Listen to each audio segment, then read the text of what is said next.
Hello guys, जैसे कि पहले वीडियो में हम लोग बताया कि फंडामेंटल एनालिसिस क्या होता है, उसका एडवांटेज क्या है, डिसएडवांटेज क्या है।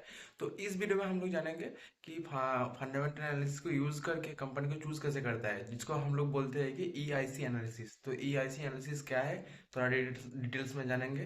तो चलिए देरी न करके शुरू करते हैं। अगर पिछला वीडियो नहीं देखा है तो डिस्क्रिप्शन में लिंक दे देते हैं, वो जगह चेक कर लेना, फिर ये देखना। तो ये है आज के वीडियो का टॉपिक, जिसमें हम लोग जानेंगे व्हाट इज ईआईसी एनालिसिस। ठीक है, तब उसके बाद जानेंगे type of EIC analysis, and उसके बाद जानेंगे ईआईसी एनालिसिस इंपॉर्टेंट क्यों है स्टॉक मार्केट में। ठीक है, तो पहले जान लेते हैं कि ईआईसी एनालिसिस क्या होता है। ईआईसी एनालिसिस एक सिलेक्शन प्रोसेस है जहाँ पर हम लोग ओवरऑल इकोनॉमी टू कंपनीज का डिटेल्स जान सकते हैं फॉर इन्वेस्टमेंट प्लानिंग करने के लिए। ठीक, फिर आप जानते हैं कि चलिए कि ईआईसी एनालिसिस टाइप क्या है।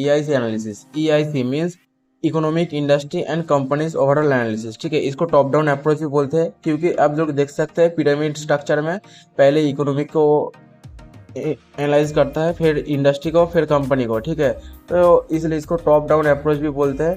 तो इकोनॉमिक एनालिसिस क्या होता है? इकोनॉमिक एनालिसिस एक सिलेक्शन प्रोसेस है जहाँ पर हम लोग कोई भी कंट्री का पास्ट का डाटा एनालाइज करके प्रेजेंट और फ्यूचर का ग्रोथ ओवरऑल कैलकुलेट कर सकते हैं। ये होता है इकोनॉमिक एनालिसिस। ये स्टॉक मार्केट के साथ डायरेक्टली प्रोपोर्शनल रहता है, क्योंकि अगर इकोनॉमिक ग्रोथ होता है तो स्टॉक मार्केट मूवमेंट भी बुलिश रहता है। अगर ये बियरिश होता है तो स्टॉक मार्केट मूवमेंट भी बियरिश होता है। ठीक, इंडस्ट्री एनालिसिस क्या होता है कि एक पर्टिकुलर सेक्टर और इंडस्ट्री को एनालाइज किया जाता है। अगर मान लीजिए कोई भी कंट्री का आप लोग इकोनॉमी एनालाइज कर लिया, ठीक है, उसके बाद आता है कि इंडस्ट्री एनालिसिस करने के बाद हम लोग डिसीजन ले सकते हैं कौन सा सेक्टर में हम लोग इन्वेस्ट करने वाला है, like capital sector, IT sector, pharma sector. ये है second method of EIC analysis.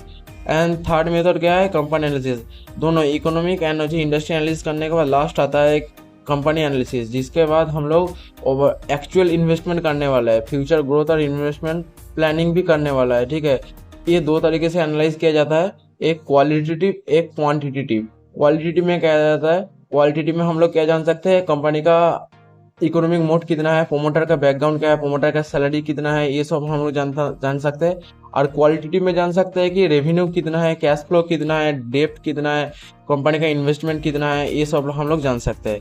तो अगर ये मान लीजिए कि ईआईसी एनालिसिस इंपॉर्टेंट क्यों है? अगर कोई भी कंट्री का इकोनॉमिक, इंडस्ट्री और सेक्टर और कंपनी, ठीक है, डीप एक दूसरे के साथ डीपली इंटरकनेक्टेड है। अगर मान लीजिए कोई एक डाउन जाता है ना, तो आपका इन्वेस्टमेंट डिसीजन गलत भी हो सकता है। ठीक है, इकोनॉमिक बूस्ट हो रहा है, अगर इंडस्ट्री बूस्ट हो रहा है, उसके साथ साथ कंपनी भी सही डायरेक्शन में जा रहा है, तो आपका इन्वेस्टमेंट सही डायरेक्शन में जाएगा। अगर ये तभी आप लोग पता कर सकते हैं जब आप ईआईसी एनालिसिस प्रॉपर तरीके से करेंगे। तो इसीलिए ईआईसी एनालिसिस इंपॉर्टेंट है। तो ये है आज का ओवरऑल वीडियो। अगर अच्छा लगा है तो लाइक कर देना, सब्सक्राइब कर देना और बिल नोटिफिकेशन ऑन कर देना, क्योंकि सबसे पहले आपके पास ये लेटेस्ट वीडियो आपके पास आ सके। Thank you.